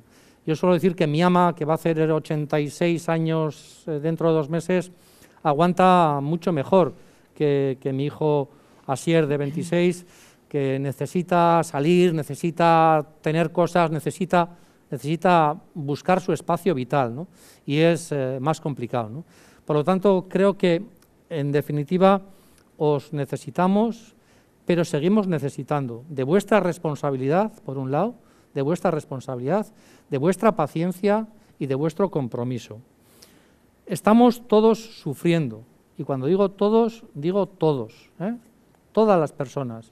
Y seguro que alrededor hemos tenido situaciones de personas que han sufrido. Yo tengo un cuñado, el hermano de mi mujer, que falleció, ahora va a ser 1 año en el mes de marzo, una persona joven. Tengo un compañero de trabajo mío en el gobierno que falleció también. Tenemos gente alrededor que lo está pasando muy mal, personas que han perdido su empleo. Tenemos situaciones muy complicadas alrededor.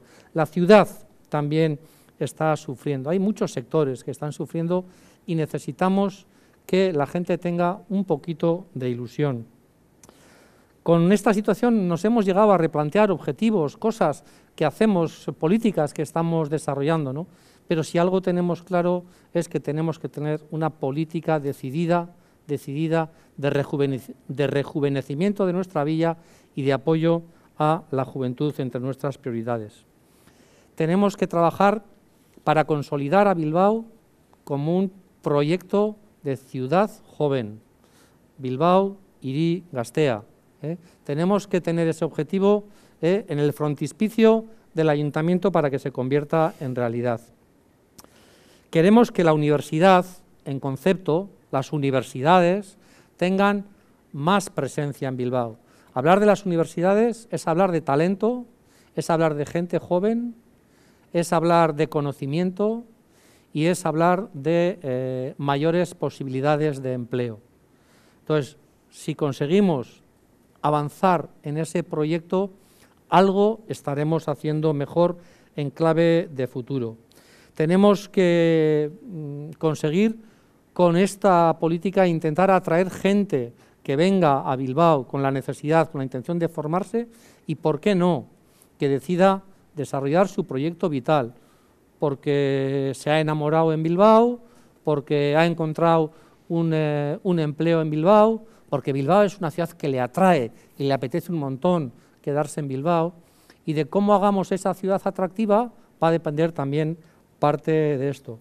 Pero no hay proyecto vital sin 2 columnas básicas, que son empleo de calidad y vivienda digna. Os hablaba de la situación de mis hijos, no me resulta desconocida.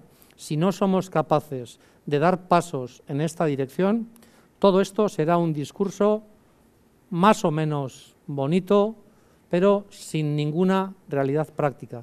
Por lo tanto, pongámonos, y aquí no hablo exclusivamente del ayuntamiento, sino pongámonos de verdad a trabajar para que el empleo sea digno, para que el empleo posibilite el acceso a la vivienda, para que la vivienda sea accesible y para que cuanto antes nuestros chicos y chicas puedan desarrollar su proyecto vital, porque ahí es mucho lo que nos jugamos.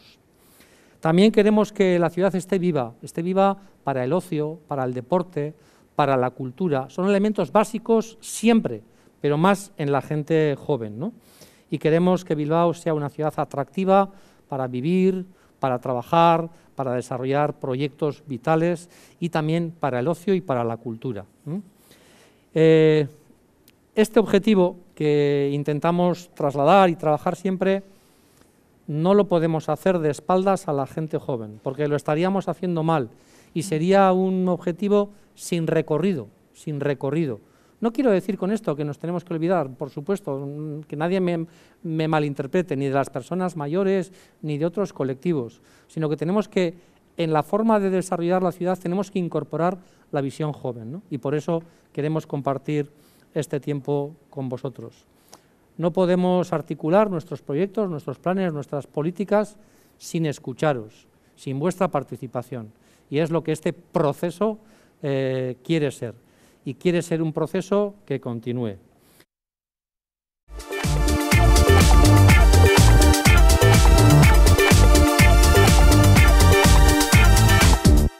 Pero cuando hablamos de navegación astronómica estamos hablando en el contexto de la exposición que tenemos ahora, que precisamente es la exposición de Acurio, Elcano, los vizcaínos de la Vuelta al Mundo, y yo lo que venía a contaros es un poco cómo lo hicieron, que es el título que tenemos aquí, o el primer título que tenemos es cómo lo hicieron aquellos vizcaínos que se lanzaron a la mar para dar la vuelta al mundo, o en este caso para buscar las especias y acabaron dando la vuelta al mundo. Para mí eso es algo sumamente importante, como veremos de ahora en adelante. Me interesa mucho más, sinceramente, cuáles fueron las motivaciones por las que dieron la vuelta al mundo, de qué manera lo hicieron, cuáles eran sus oficios, por qué no se quedaron en casa y sin embargo se fueron a un viaje larguísimo en el que existían muchas probabilidades de no volver con vida. Es decir, todo ese tipo de cosas son las que a mí personalmente, como historiador marítimo por una parte y por otra parte como marino, me interesan mucho. Les entiendo como marino porque puedo entender ciertos conceptos y sobre todo poniéndolos en la mentalidad de alguien del siglo XVI, ciertos conceptos de aventura, pero luego también como historiador marítimo, de una manera o de otra, bueno, pues creo que podemos analizar las cosas de una forma que nos dé una nueva visión. Bien, todo lo que vamos a hablar hoy también, aparte de la exposición, hay una parte que la hemos tratado en la exposición y también en una pequeña publicación que se ha hecho en el museo, en el que también se amplía todo. Digo esto porque si alguien está interesado lo puede ver en la exposición y lo puede ampliar también. Bien, vamos a empezar ya sin más dilaciones hablando de quiénes eran esos vizcaínos de la Vuelta al Mundo. Cuando yo pongo el apelativo de vizcaínos, lo pongo desde un punto de vista y desde un contexto cultural. En el siglo XVI se solía tener por vizcaínos a todos aquellos que eran o bien vascoparlantes, generalmente vascoparlantes solía ser la razón principal, o bien también que vivían aproximadamente en lo que ellos llamaban las vascongadas, o que vivían en Navarra, o que eran del País Vasco francés. Por lo tanto, hemos recuperado un poco ese apelativo, porque de hecho nos lo encontramos en la documentación histórica de una manera prácticamente permanente, siempre nos están hablando de los vizcaínos, etc. Bien, la expedición de Magallanes Elcano, no voy a entrar en detalle sobre la expedición porque creo que es de sobra conocida, sino que vamos a ver, como digo, precisamente cómo lo hicieron en esa expedición.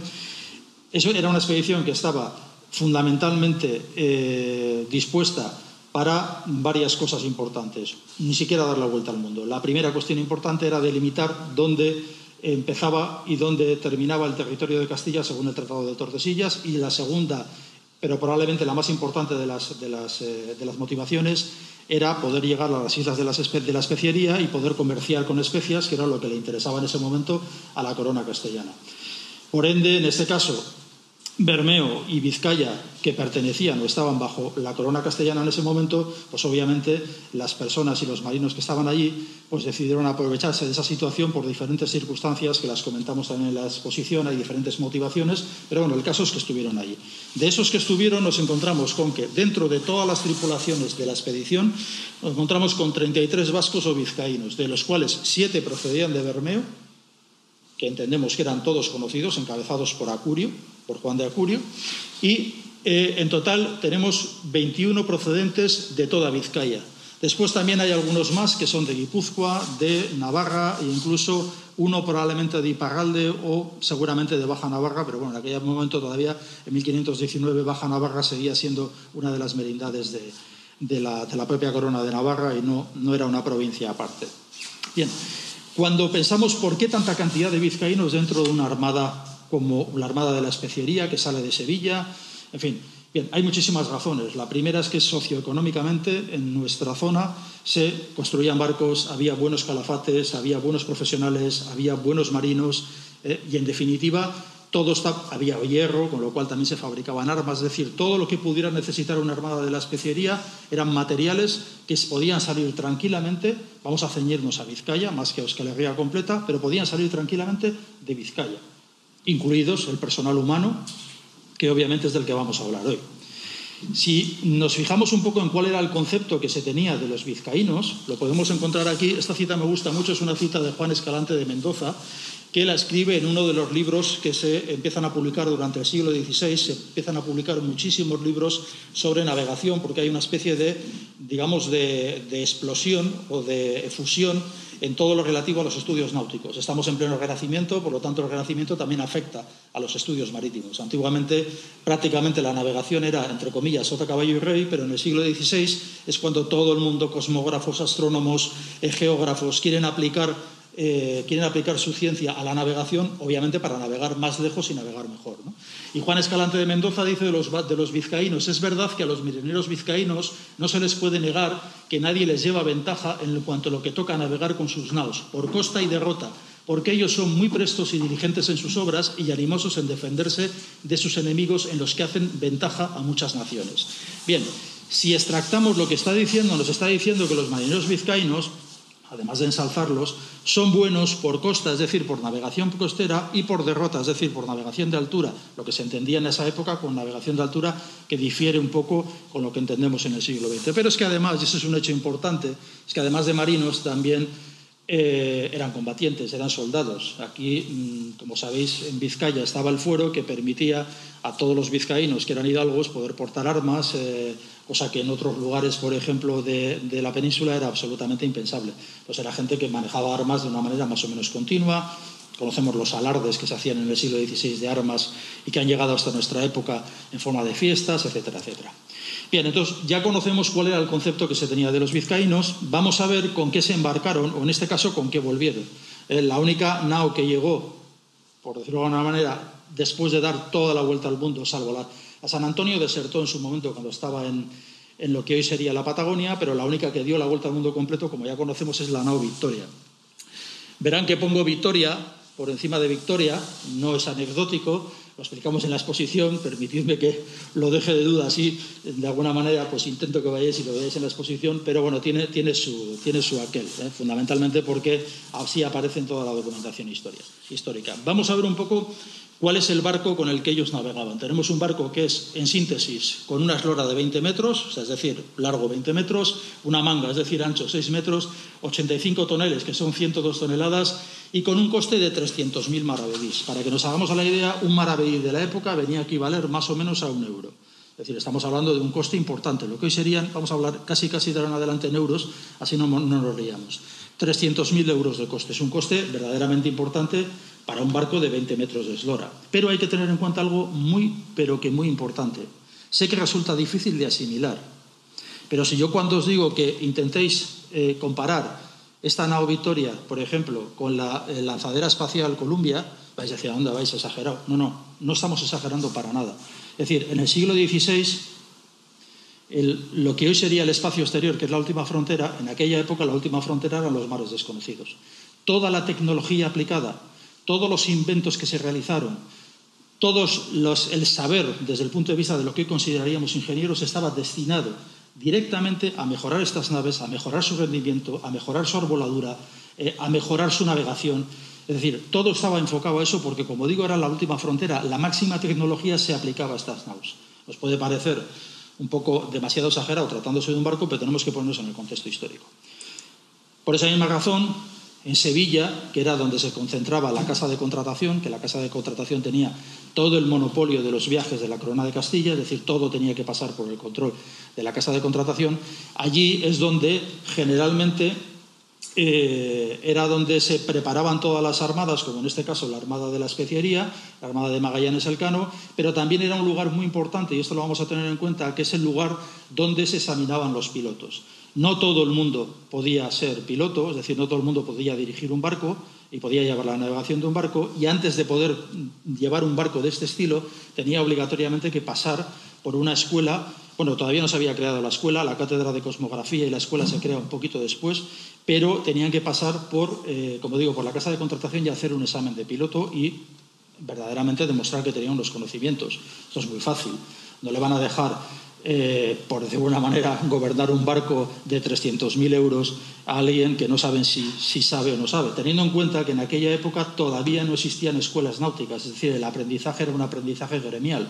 Empezabas desde marinero abajo, ibas subiendo poco a poco hasta que al final accedías a hacer el examen de piloto, ¿de acuerdo? Con lo cual, obviamente, tenías que demostrar cuáles eran tus conocimientos. Si vemos rápidamente un esquema de lo que fue la vuelta al mundo, nos podemos dar cuenta de que el recorrido fue extremadamente largo, y ahora vamos a desgajarlo un poquito a partir de ahora y vamos a ver los diferentes tipos de navegaciones que se hicieron en cada una de las secciones. Como parte fundamental, atravesar el Atlántico, que ahora os puede parecer, lo que os diga, os puede parecer exagerado, en el siglo XVI, una vez ya hechos los viajes de Colón y ya entrado el siglo XVI, estamos hablando de 1519, atravesar el Atlántico ya era prácticamente una navegación de rutina. Con lo cual nuestra navegación comenzaba fundamentalmente en la parte norte de la península, en nuestro caso, en el caso de si salen de Sevilla, o en este caso como salían de Sevilla, en la parte sur de la península, y atravesar el Atlántico, como digo, después de haber recalado primeramente en las Canarias, era un puro trámite.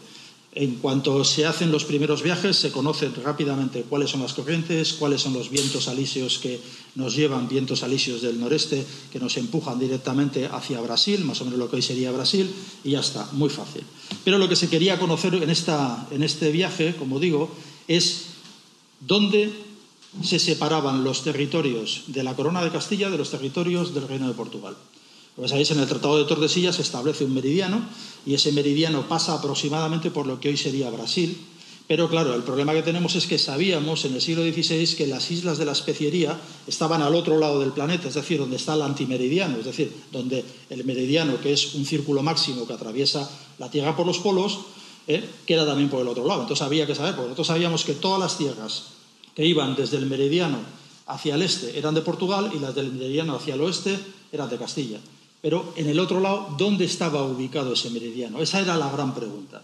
Fundamentalmente por una cosa, porque había una isla, o había un grupo de islas que eran las Molucas, que era donde se concentraban todas las especias. Y las especias, para que os hagáis una idea simplemente muy rápido, una especia como el clavo se compraba a 1 euro en las Molucas y se vendía aquí a 365 euros. O sea, un maravedí y aquí a 365 maravedís. Solamente la nao Victoria, cuando llegó, solamente con la carga de clavo que trajo, con la venta de la carga de ese clavo se pagaron todos los sueldos y se pagó toda la armada completa, al coste de todos los barcos. Con eso nos podemos hacer una idea de hasta qué punto era un negocio tremendo. No solamente para los armadores y para la corona, sino también para los tripulantes, incluidos los 7 de Bermeo y el resto de los vizcaínos que cobraban, en este caso, muy bien por realizar un viaje de esos. Era prácticamente, si volvías vivo, te había tocado la lotería, literalmente. Bien, como digo, ¿cómo hacíamos esa navegación? Hay 3 puntos en navegación, por lo menos en la navegación que se hacía antes, que también se mantienen en la navegación prácticamente ahora, que son absolutamente cruciales. Les voy a cambiar un poco el nombre respecto, si hay algún marino aquí, que lo habrá, por supuesto, pero respecto a lo que ahora consideramos navegación costera o navegación de cabotaje o navegación a vista de tierra, etc. Bien, yo, como veis, en el primer punto lo llamo navegación costera o en aguas conocidas. Costera es porque estamos a vista de tierra, o tenemos la Tierra relativamente cerca y sabemos más o menos cuál es nuestra posición, o en aguas conocidas porque estamos en unas aguas en las que sabemos que si estamos navegando a cierto rumbo durante 2 o 3 días vamos a llegar directamente sin ningún tipo de problema a tierra. Igual no sabemos exactamente a qué parte de tierra llegamos, pero vamos a llegar a tierra. Esto, en un viaje oceánico, como veremos luego, es la primera parte de la navegación. Bien, luego tenemos lo que llamaríamos la navegación astronómica, es decir, cuando dejamos de ver tierra ya no tenemos referencias y por lo tanto tenemos que utilizar algún tipo de referencia para orientarnos, no sabemos dónde estamos. Y eso lo realizamos a través de los astros. Antiguamente, y en el siglo XVI, en el caso que nos toca, y en esta expedición en concreto, se utilizaba fundamentalmente la altura del Sol, como veremos luego, para saber nuestra latitud. Y el resto era lo que llamaremos navegación por estima, que veremos un poquito después. Y luego, y aquí está el punto más importante de todas las navegaciones, que es la recalada.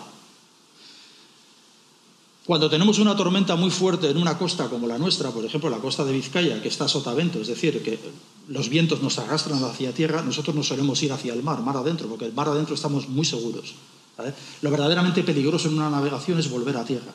Es casi como los aviones, que lo peligroso es aterrizar o despegar, pero muchas veces no el vuelo. En vuelo la verdad es que las cosas están tranquilas, pues en la navegación sucede algo parecido. Entonces la recalada es muy importante. ¿Qué sucede? Que nosotros comenzamos con la navegación costera, pasamos a la navegación astronómica cuando atravesamos el Atlántico, por ejemplo, y luego cuando vamos a llegar a las costas de América tenemos que retomar una navegación costera para hacer la recalada. Pero claro, retomamos una navegación costera en unas aguas no conocidas, en las que no conocemos qué costas hay, qué elementos, dónde nos podemos encontrar una piedra, que el barco puede encallar, etc. Los vizcaínos éramos muy hábiles, pero que muy hábiles, a finales del siglo XV y comienzos del siglo XVI, en navegación costera o en navegación en aguas conocidas. Es decir, nos movíamos por toda Europa sin ningún tipo de problema, ¿de acuerdo? Aquí vemos una carta, esta es una carta un poquito posterior, porque es una carta de 1587, pero ya veis que todo lo que es el Cantábrico, lo que sería el arco atlántico, las cartas a veces se colocaban hacia el sur, fundamentalmente para los marinos, todo lo que es el arco atlántico estaba perfectamente delimitado, tenemos las sondas, es decir, tenemos las profundidades en brazas, tenemos las entradas a los puertos, es decir, estaba todo como muy bien preparado. Sin embargo, cuando realizamos una navegación oceánica, lo que vamos a tener es que atravesar el Atlántico. Y atravesar el Atlántico significa que vamos a perder, como he dicho antes, referencias a tierra y, por lo tanto, ya empezamos a hacer la navegación astronómica. En la vuelta al mundo, aquí vemos un mapa.